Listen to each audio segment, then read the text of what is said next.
Hvala na ovako iscrpnoj najavi i hvala vama što ste došli u ovako velikom broju, iako ovo je prvi put da ja izlažem u Puli. Takođe hvala Milanu na pozivu i prosto imam veliku čast da budem ovde sa vama i da predstavim deo mojih radova, koji su, kao što je Milan rekao, bili predstavljani već u Beogradu, deo bar,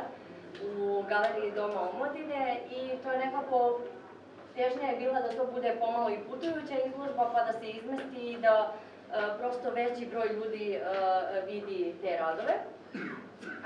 Međutim, pošto je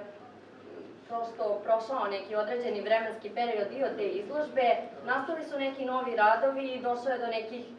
promena i u samom planu predstavljanja radova. Tako da radovi su nastali u protekle 2 godine i ovo su većinom, to jest sve apstraktne slike koje se baziraju, meni je to vrlo važno, na